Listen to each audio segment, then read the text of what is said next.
Hey everyone, welcome to Duodecimal Division. My name is Eric Larson and this is the 7th video in a series of videos where I'm sharing with you how to construct a diagram that generates all 360 degrees using Base 12 geometry.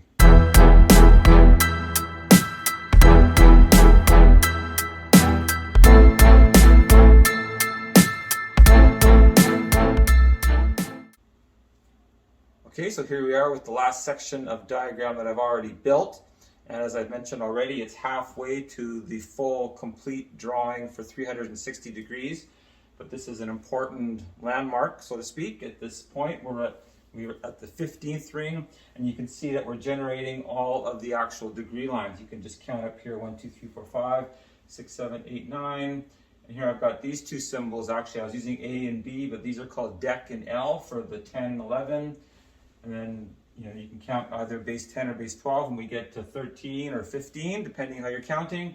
That's our section, so you can see how that works. And we're on the 15th ring. So a lot of these degree lines we already calculated in previous rings. So we have the three degree line that came up on the 5th ring. So we can count 3, 6, 9, AB 10, and then 13, so that's how the 3 degree fits in there. Then there's the 5 degree line, the 5, and A and 15. So those degree lines are already established, plus our 7.5 degree line. So again, these two before was it 11 and 12 in base 12, those are the same as the 7 in that they're a little bit off and there's no degree lines in there that were already generated. But again, it's the same procedure of finding the midpoints and calculating. I don't think I need to go over that anymore. So I'm just going to focus on this last ring that we're looking at. And again, you can see if we have the 3 degree line, we can twin it, as I was saying, find the points for the circles on either side. We have our x-axis. I can find this circle here. So I've got this circle and this circle. It's pretty easy to find the midpoint for that circle. And then the midpoint between these circles gives us the 1 and 2 degree lines. And then here I've got this one already generated, the 7.5, and then from the 9 and the 6. So it's very easy to calculate the 7 and 8 degree lines. Here the 4 is right between the 3 and the 5 again. So these are all very easy to calculate the degree lines that are missing at this point and basically fill in all the blanks. And that gives us the full range of degree lines on the 15th ring from the degrees from basically 0 to 15. So that's basically it. The radius of the circle that we're working with is going to be 13 times 3.2 root 2, which works out to 3b.6 root 2. So now we're going to just go to the next ring. We're going to take a big jump and go from the 13th to the 26th ring in base 12 and see what that looks like. I'm going to have to draw it out on my whiteboard and just go over the properties and the angles inside. The angle inside the little circles here is 12b or 179 in base 10. So we're basically 1 degree off of 180 degrees straight up and down. So that's how that works out. I found it was really interesting how everything works out so evenly in terms of this diagram. So again, 13th ring in base 12, 179 degrees in base 10, 1 degree off of 180. That's what that looks like. Now we'll go to the 30th ring and take a look and see what all the dimensions and angles and various lengths work out at the edge of our actual finished diagram for 360 degrees. Okay, so we'll look first at the angles inside the little circles. So we just make that calculation. I've done it in base 10 and base 12 again. So same formulas. Our n is going to be 30 because of 30 rings times 24. Each ring had, the first ring had 24, then each ring increased by 24. So 30 times 24 equals 720. Same thing in base 12 is 26 times 20, 500. 720 minus 2 is 718, multiplied by 180 gets 129, 240. Divide that by 720, you get 179.5 degrees. And here it's 500 minus 2 is 4BA. Multiply that by 130, we get 62,960. Divide that by 500, we get 12B.6. So again, half a degree off of straight up and down on the 30th ring of the diagram for the angle inside of the small circles. Okay, so now what we're going to do is look, I'm going to draw out what that ring looks like, and we'll just see how it's been divided up and any other relevant information I can think of to kind of wrap this up for the diagram that generates all 360 degrees. Okay, so now we're on the 26th ring in base 12. This is what that looks like.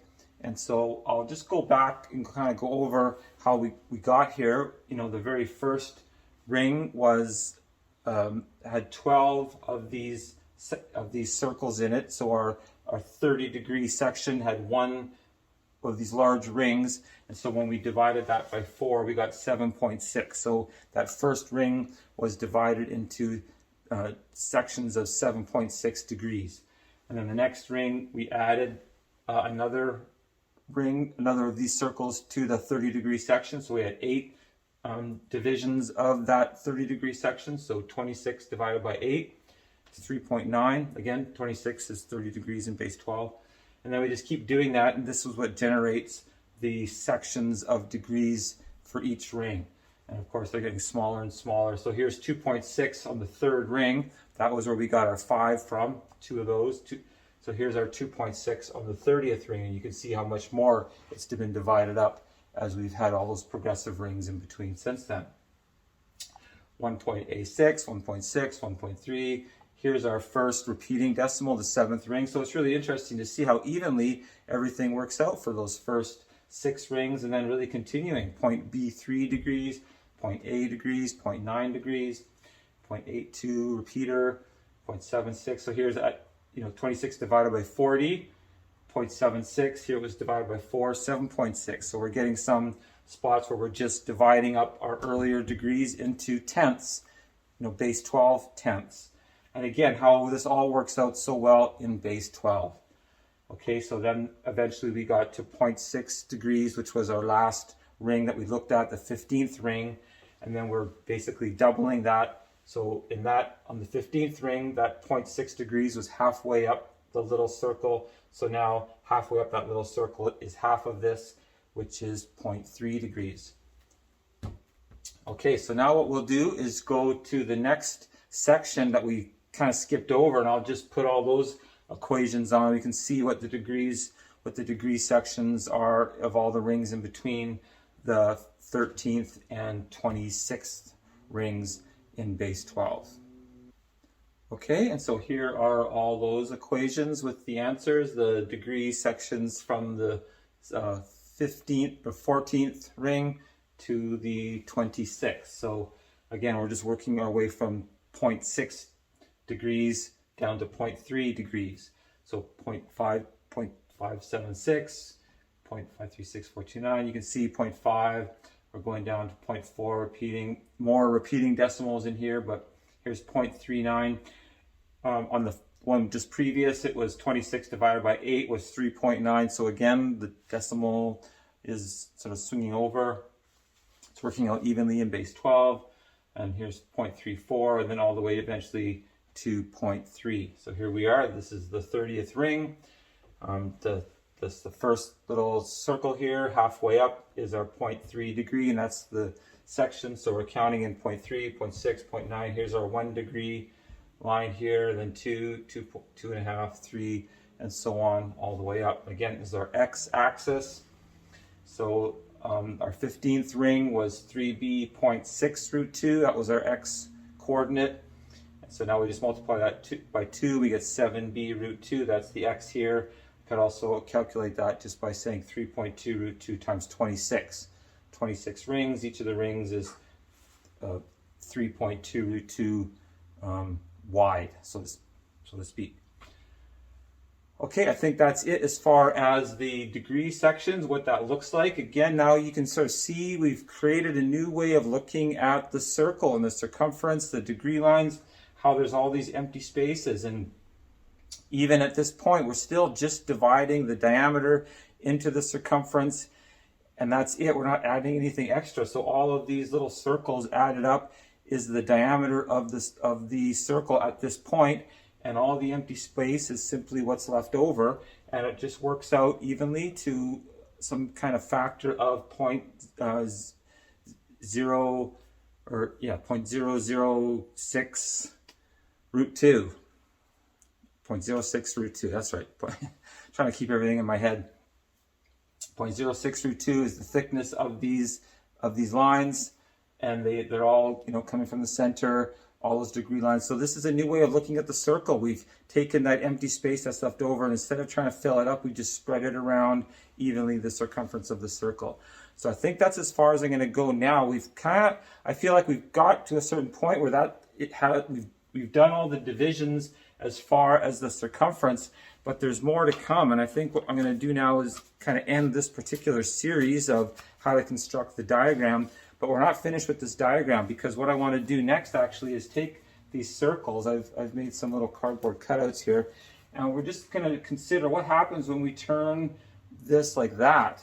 So we have this upright, and we have our line going through the center. Basically look a little bit more deeply at the circumference.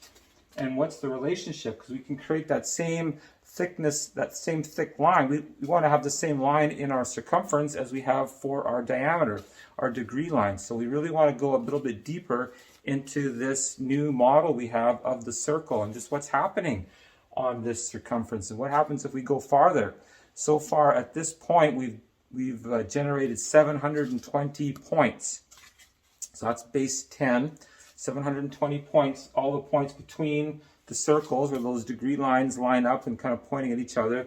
We have all these, you know, kind of like dimensionless points in between, these small points in between the large circles. There's a lot of balance and symmetry and basically perfect positioning of those points that we don't have in base 10. It seems like it's, I would say, almost like a number line for the circumference of the circle. So what happens if we go farther and make a bigger circle or divide it up more? How many points do we need to create in order to have the perfect circle? You know, how far can we go? And ultimately, we're going to reach the question of what's that equation that we started with when we were dividing the diameter into the circumference? It started with a 3 and there's a decimal place. You know, what is the base 12 version of pi? Have we stumbled upon some new way of calculating pi in base 12? Is this how you do it? If it is, what's the answer? And if it's not, what's wrong with it? If that's not how you do pi, we've got this perfect circle with all these points. What does it look like? What's the difference? What's the comparisons between the base 10 version of pi and the base 12 version? What model does base 10 have to compete with this? So lots of questions. That's going to be the next series. There should be a link coming up. 360 degrees and beyond would be one of the directions you can go to keep exploring, and we're going to get to the base 12 version of pi in that series of videos. But there's another series of videos I want to introduce you to, which is called basically the secrets of the numerals.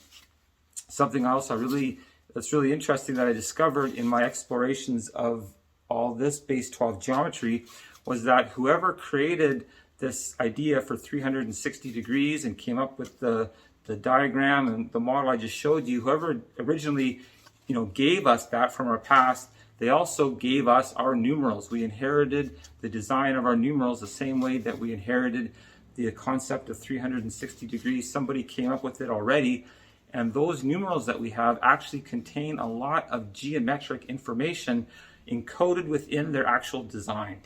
So that's something that's totally fascinating. I've created a series of videos. Each numeral gets its own short video explaining what I'm talking about. They use the geometry of the dodecagon and the special right triangle and the 45-degree triangle and the 345. All these triangles and angles are incorporated in the various numerals, as well as a series of square root radius circles to generate the order. And each numeral contains the value of the number that it represents when you fit it onto the Cartesian plane. So that's a ton of new information I just gave you, and it might be a little bit much, but again, this is something that's super interesting, and you can see there's a link going to come up pretty soon for that series of videos. Also, hope you have the time to check those out, because it's a lot of really fascinating stuff. So I want to thank you for taking the time to watch this series of videos and to find out more about how to construct a diagram that generates all 360 degrees in base 12 using base 12 geometry. And I hope you can join me for these next videos. Thanks for watching.